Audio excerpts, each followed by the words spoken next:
Good morning. Welcome to the Unitarian Society, officially located in East Brunswick, New Jersey. Today, coming to you from multiple locations throughout central New Jersey and coastal Maine. I am Marie Phelan, today's worship associate. I also serve as co-chair of our membership committee. I welcome you to our online Sunday service. If you are new, a very special welcome to you. We hope you experience connection and compassion and even a sense of coming home. If you would like to learn more about the congregation, please sign up for our emails. The address is in the chat.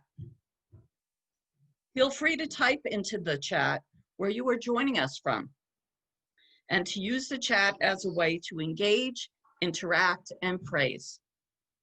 Please ignore the chat if it is distracting. After our Sunday services, there is a virtual coffee hour that we invite you to stay for, a great way to strengthen connections. We hope you will stay.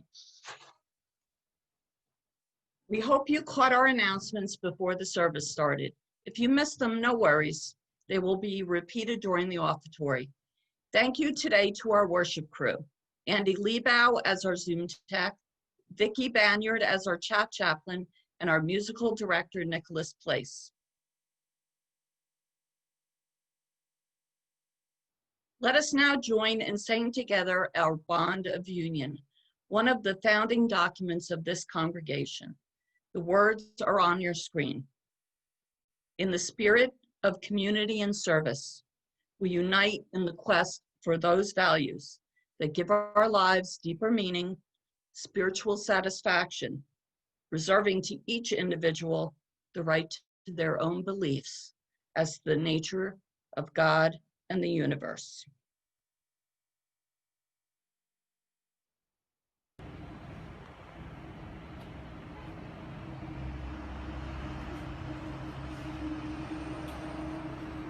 What do I do? How? Did it?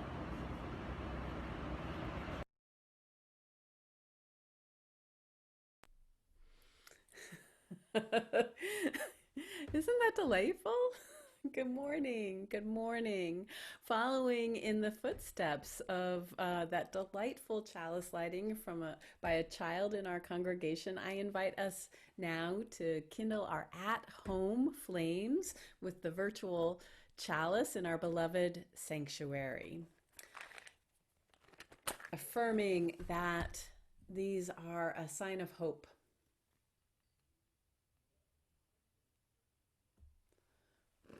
A beacon of light in dark times and a symbol of resistance against evil.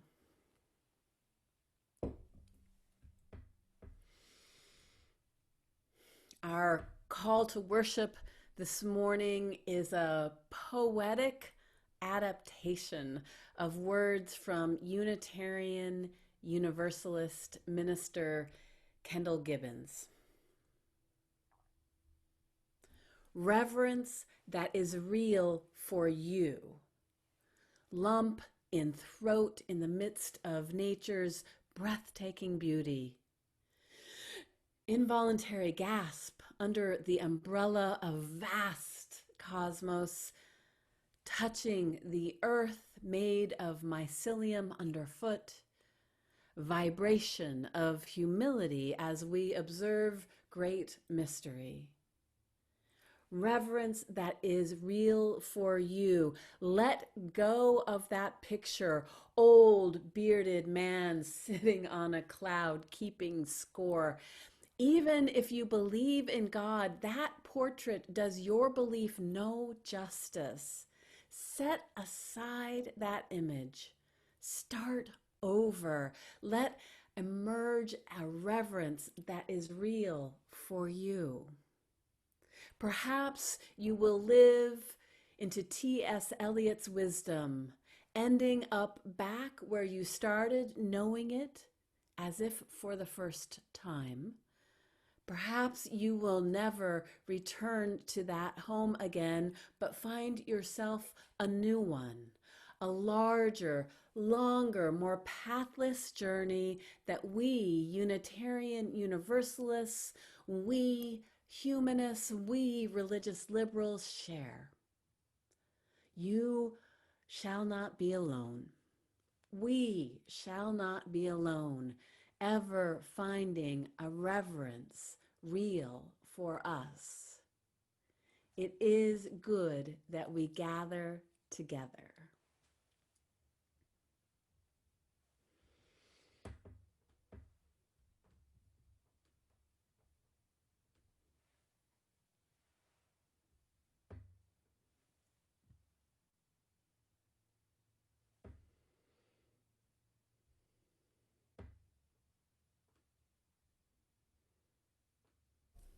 I have a story for you today.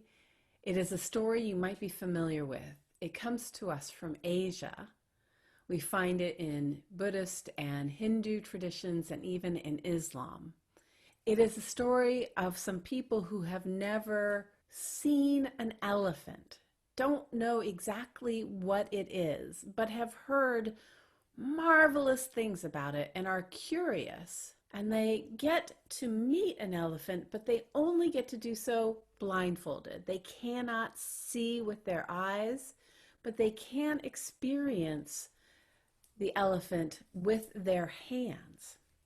Now, you know, and I know, that an elephant is really a very big animal, but they don't know this. And so 7 of them, all blindfolded, go into a much bigger room that's holding just an elephant. And they all end up at different parts of the elephant, trying to figure out, well, what is this thing? And so the first person uses their hand and touches the side of the elephant and says, my God, this is like a fortress. I can't even move it. It's so strong and flat, like the walls that would keep enemies out. And the second person says, well, I'm holding the elephant, and what I feel is like a fan. It's thin and moves in the air, making a breeze. I think that person is near the ear of the elephant. The third person is at the nose of the elephant. And we know it's a nose, but that person touches and thinks that the nose, the trunk of the elephant, is the whole elephant and says, what are you talking about?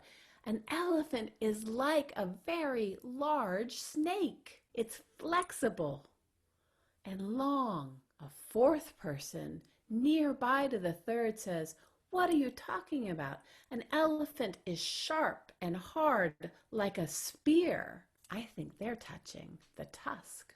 A fifth person, low to the ground, says, I am sure that an elephant is like a tree, round and strong, touching the ground and going upwards. A sixth person is at the back end of the elephant and says, I have no idea what you all are talking about. An elephant is like a rope, flexible and rough. I have the elephant here in my hand. He's got the tail. The seventh person is there in that very large barn, but is nowhere near the elephant and says, I don't think an elephant exists, friends. I don't know what you're talking about, but I can feel nothing.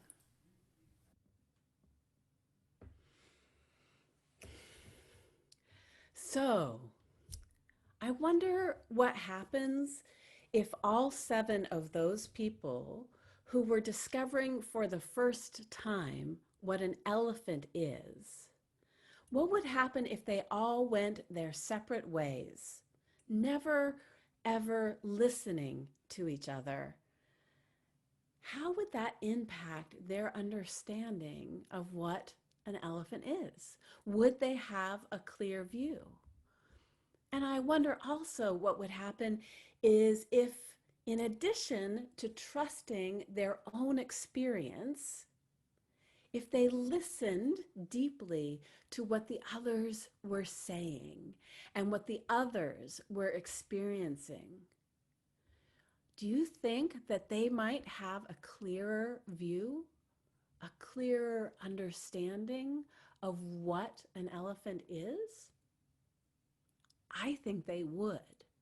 I think they would be able to know more of the whole picture. And I think that would be good for us to remember in so many cases.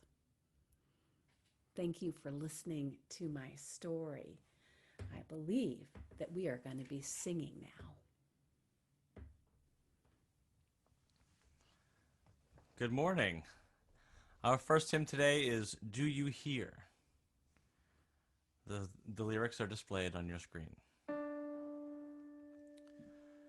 Do you hear, oh my friend, in the place where you stand, through the sky, through the land? Do you hear, in the heights on the plain, in the vale on the main, in the sun, in the rain? Do you hear, through the roar, through the rush, through the throng, through the crush? Do you hear in the hush of your soul, of your soul? Hear the cry, fear won't still. Hear the heart call to will. Hear a sigh, startling thrill in your soul, in your soul. From the place where you stand to the outermost strand, do you hear, oh my friend? Do you hear all the dreams, all the dares, all the sighs, all the prayers? They are yours, mine and theirs. Do you hear,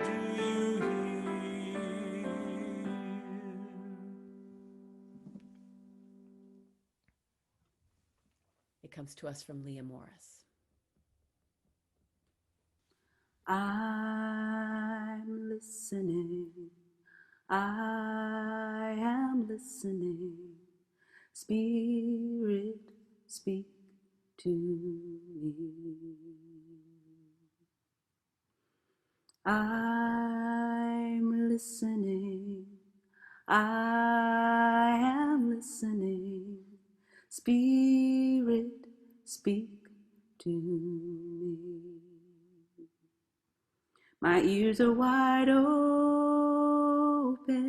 My eyes are now open to see what I may be.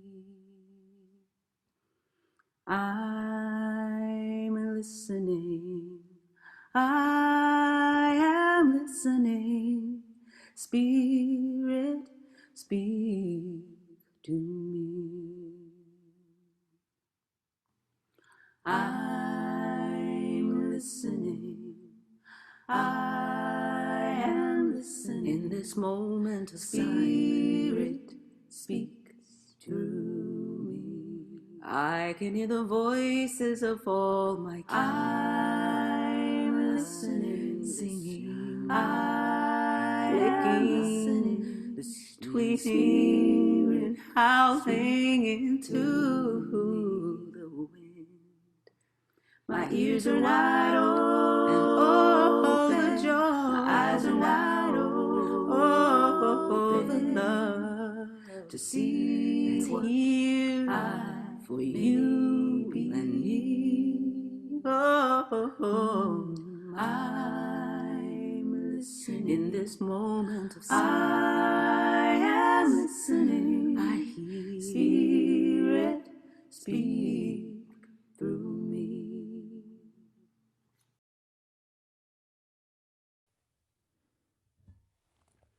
Let our hearts, bodies, and minds settle into a time and space of reflection, of prayer, meditation, whatever you call it. A time of letting go, letting in, and letting your heart sing its song, whatever it is.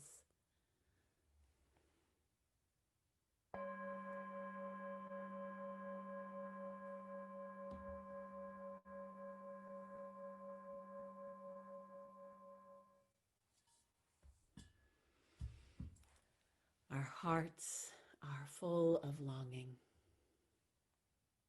Our hearts may be visited by joy, despair, worry, hope, all sorts of things this human experience brings.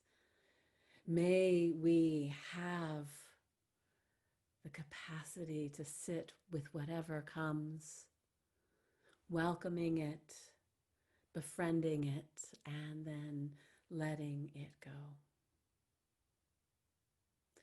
May whatever there is of gracious, vast love be close by to those who feel alone, to those who live in fear, those who live with the threat and the reality of violence, with those who are companions of addiction, with those who aren't sure about the next moment.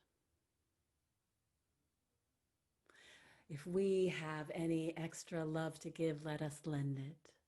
And if we are in need of extra love, let us receive it, knowing others are passing it on to us. Let us spend a few moments together, remembering we are in community together intentionally right now. And let us commune with what rises in our hearts until the chime rings again.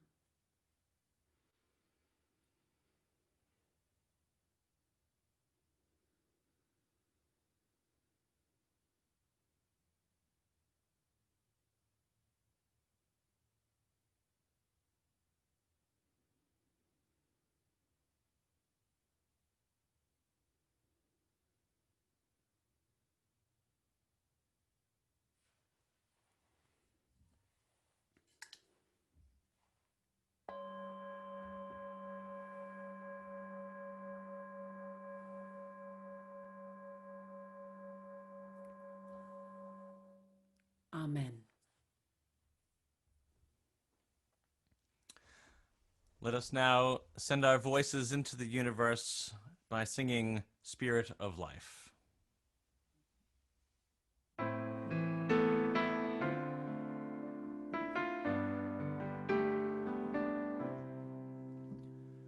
Spirit of life, come unto me. Sing in my heart all the stirrings of compassion. Blow in the wind, rise in the sea, move in the hand, giving life the shape of justice. Roots hold me close, wings set me free. Spirit of life, come to me, come to me.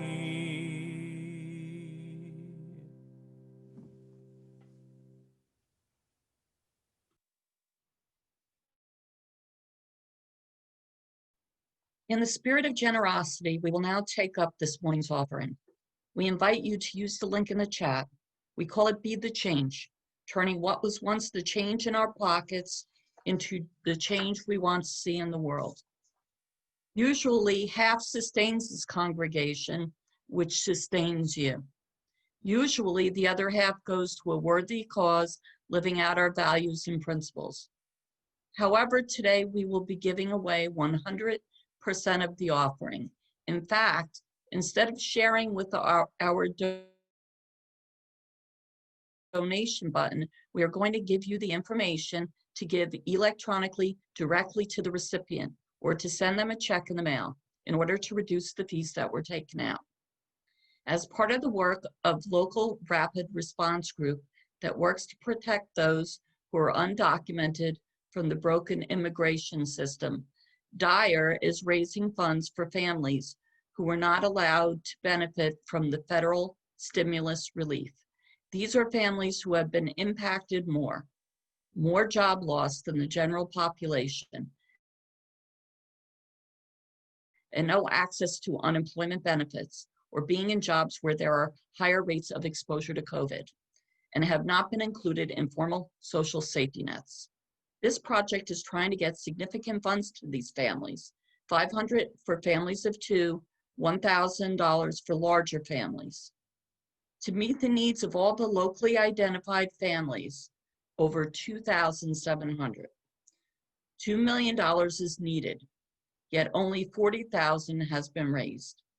Let's see if we can move some of the abundance we experience to these folks on the margins. When you send your check or your online donation, let them know you are from the Unitarian Society. May your generosity heal the world and strengthen your heart.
I begin with a poem by Nancy Schaefer. Because she wanted everyone to feel included in her prayer, she said right at the beginning several names for the holy. Spirit, she said, Holy One, Mystery, God.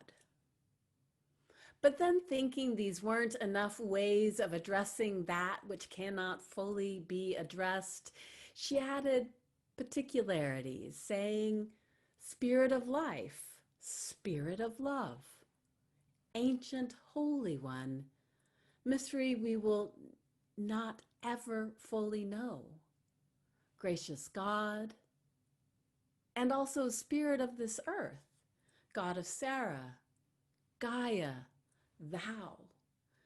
And then, tongue loosened, she fell into naming superlatives as well. Most creative one, greatest source, closest hope, even though superlatives for the sacred seemed to her probably redundant. But then she couldn't stop.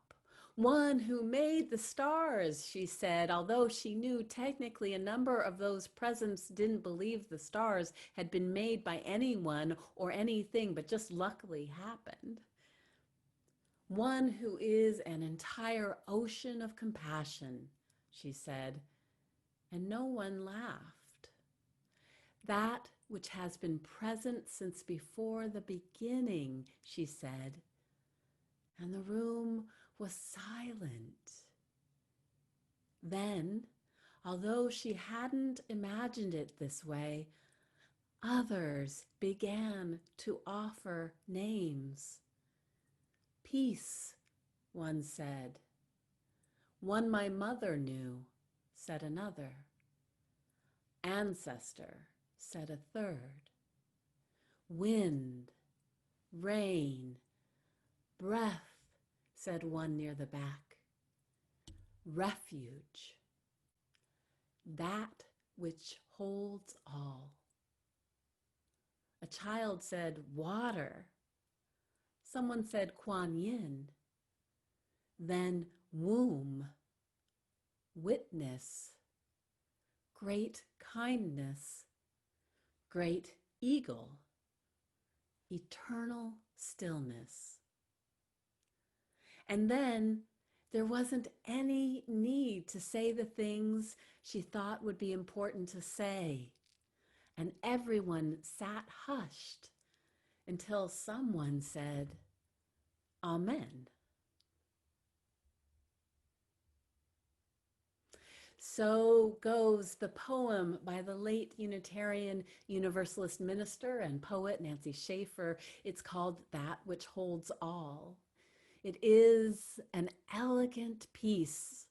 It reminds us of the abundant texture of the theological fabric of which each of us is a thread.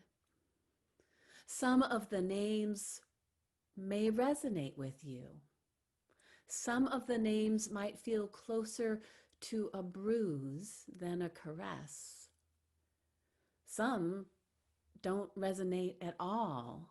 And some still might surprise us at how much beauty and possible reverence is real for us. When I tell folks who are unfamiliar with Unitarian Universalism what we are, one of the things I say is that we are a religion that welcomes a diversity of beliefs about the nature of God and the universe, borrowing language from this congregation's bond of union.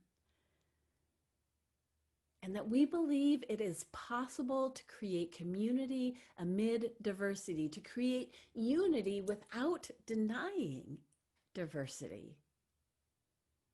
I say that in our pews, there can be one person who has a personal relationship with Jesus as teacher, and next to them is someone who does not believe in God's existence, and next to them is someone whose spiritual practices are rooted in Buddhism and think God is irrelevant, and they're agnostic on the subject. For some, when I speak to them, these people who are unfamiliar with us, there's a nod of approval. And for others, there is disbelief that there can be a religion without an affirmation of a God or gods. I understand the latter as a failure of imagination, as well as a lack of familiarity with world religious traditions that focus far more on practice than beliefs, who look at orthopraxy rather than orthodoxy, the right practices versus the right beliefs. And that's who we are. We focus on practice, how we live out our values, not on belief. Deeds, not creeds, as some people say. Yet we are so much more than that. We do have our ever-evolving understanding of God or not God. We have what 20th century Unitarian Universalist theologian James Luther Adams called the ultimate human concern, this yearning within us to be a part of something larger than ourselves, which some might call God, others beloved community, still others higher power or higher purpose. We have the official 6 sources of Unitarian Universalism, which Marie read for us earlier. Those sources, they're not written in stone. And though we do have some historical sources, both Unitarianism and Universalism were heretical Christian sects, and this will always remain true, we also have contemporary sources because we are at heart a religion, a faith movement that cherishes innovation. In fact, there is the Unitarian martyr from Transylvania, Francis David, who was imprisoned in a dungeon in the 16th century for exactly that. He was accused and convicted of innovation. He died in that dungeon. We, as Unitarian Universalists, have a formal, semi-regular process which requires us to check in on our understanding of our sources. Are they still relevant? Do they still reflect our understanding from whence we source our understanding of what is at the heart of our faith movement? Is something missing that must be added? It was only in 1995 when the 6th source, which references earth-based spiritualities and traditions, that was added. I can't imagine a Unitarian Universalism without it, but perhaps that's because I joined in 1995.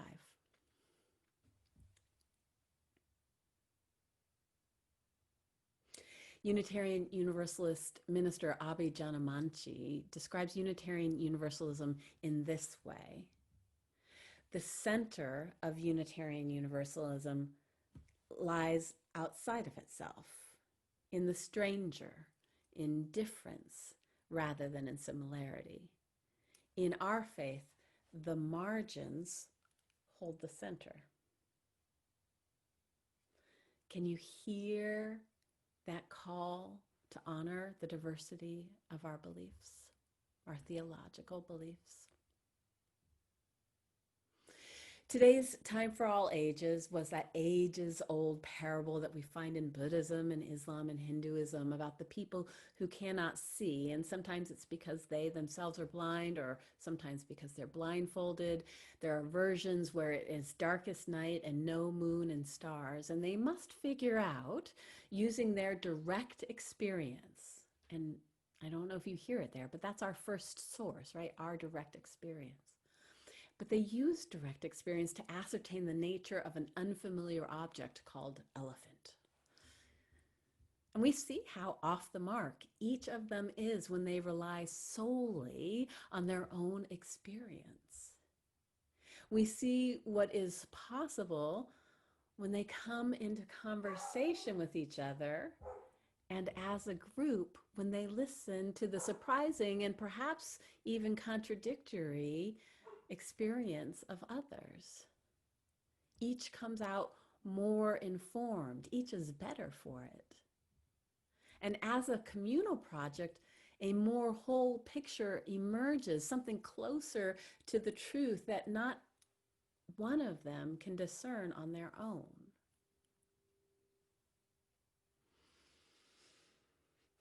Unitarian Universalist minister Rebecca Parker, in her book Blessing the World, What We Can Save Now, reflects on that parable in the following way.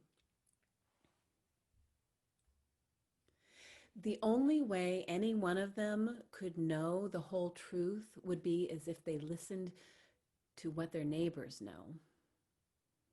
Believing in tolerance is more than just putting up with what our neighbors think. Beyond that, we must recognize that our neighbors may know something vitally important about the ultimate mysteries of life that we, in our limited experience, have not even begun to imagine. Parker continues, and so, beyond tolerance, we practice openness to the one next to us, knowing that person may have something to contribute to us. And furthermore, we recognize that an individual search for the truth is not sufficient. We must make a communal, collective, even global search for the ultimate values, mysteries, and meanings of life. And in that searching, we are not isolated heroes trying to comprehend the whole. She concludes, each one of us is a member of an expedition team with a neighbor who has something to teach us.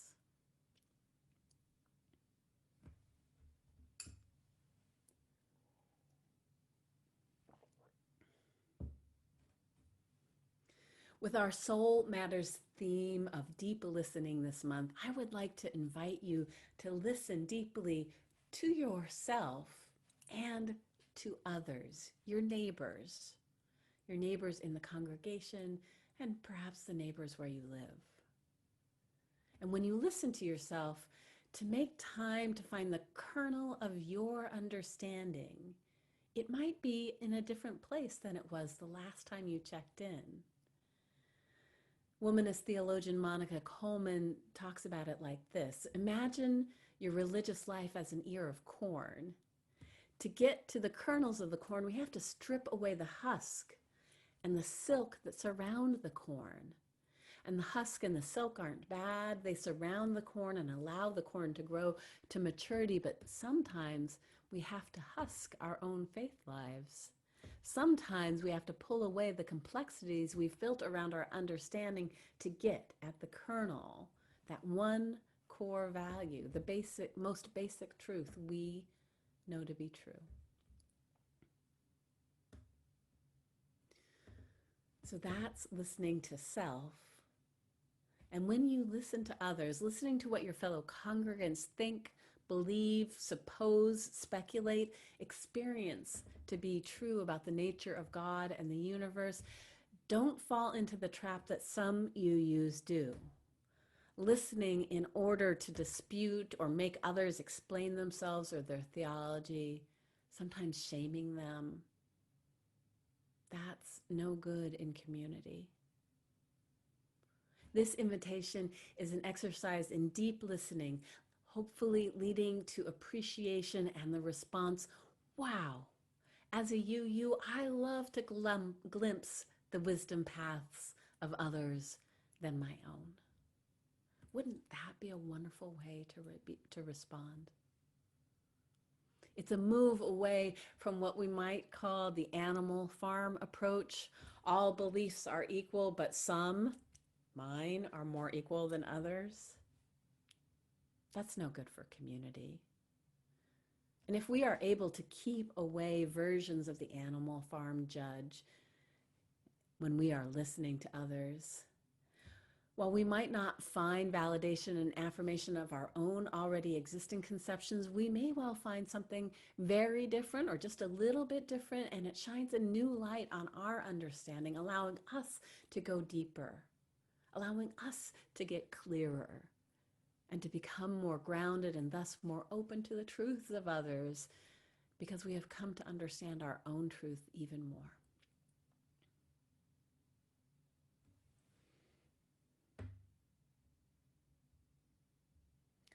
So we listen to others to affirm them and to affirm our relationship to and with them, as well as to have a sounding board for when we listen to our own selves. We offer up our theological understanding to others as an act of generosity and trust, frankly, not to persuade or to correct, but to offer our piece of the elephant, knowing each of us has something to offer and perceiving a larger whole. We, as Unitarian Universalists, attend to the 6 sources, affirming that there is wisdom to be gained from each of them, though not all 6, not each of the 6 resonate for each of us to the same degree. And in fact, some of the sources might leave us cold or have a neutral effect on us at any given moment in our lives, and that's okay. So let us embody our theme for the whole year, which is widening circles. Let us do so by widening the circle of our theological understanding, through acts of deep listening, moving beyond mere tolerance or feigned respect to genuine appreciation and perhaps even holy curiosity. May it be so. Amen.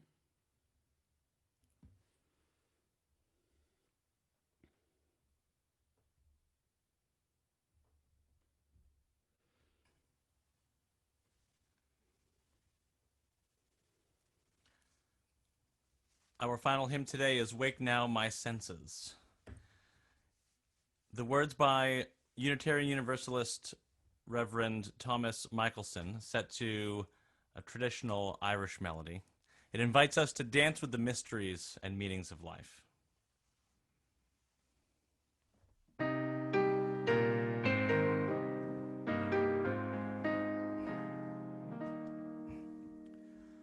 Wake now my senses and hear the earth call. Feel the deep power of being in all. Keep with the web of creation your vow, giving, receiving, as love shows us how. Wake now my reason, reach out to the new. Join with each pilgrim who quests for the true. Honor the beauty and wisdom of time. Suffer thy limit and praise the sublime. Wake now, compassion, give heed to the cry. Voices of suffering fill the wide sky. Take as your neighbor both stranger and friend, praying and striving their hardship to end.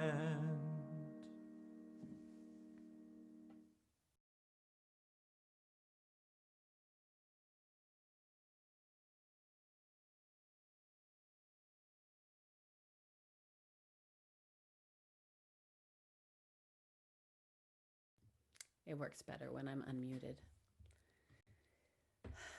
One of our most resilient and sometimes most frustrating strengths is our intentional theological diversity. Yet sometimes its abundance and texture can be hidden. We don't know how much diversity there is out there because perhaps we don't inquire or share.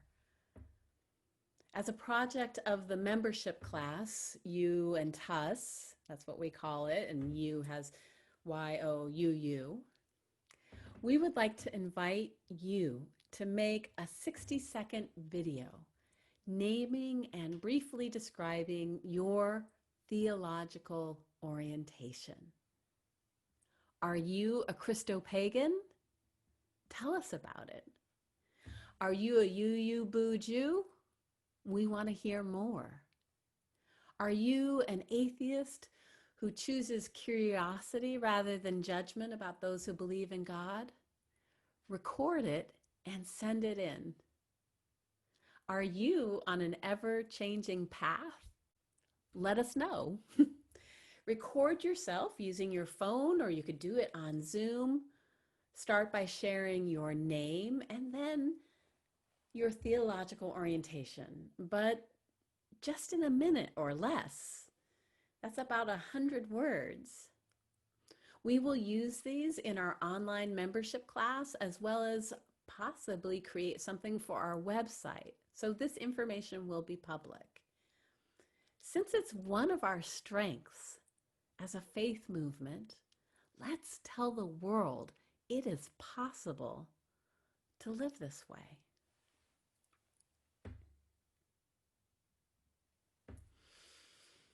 The seed for reflection that I invite you to take into coffee hour with you or keep as companion this week is, who at TUS will you reach out to in order to learn more about their theological understanding about the nature of the universe?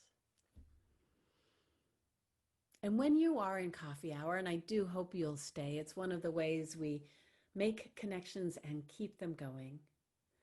I want to just invite you to make sure that time is being shared among all the people who are present, that not just one person or two are dominating the conversation. Sometimes that can be hard, but it's how we build community when we make sure that everyone has a chance to share.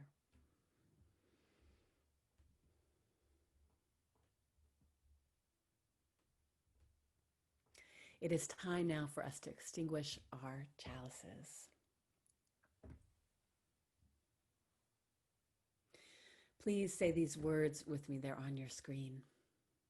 We extinguish this chalice, but not the light of truth, the warmth of community, or the fire of commitment.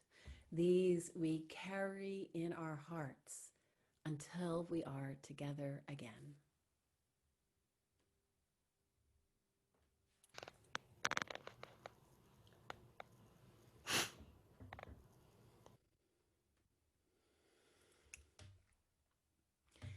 May you know the blessing you already are.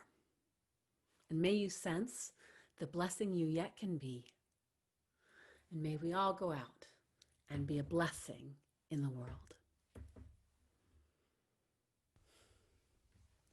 Our coffee hour will be starting, where you will be invited to go into a virtual breakout room.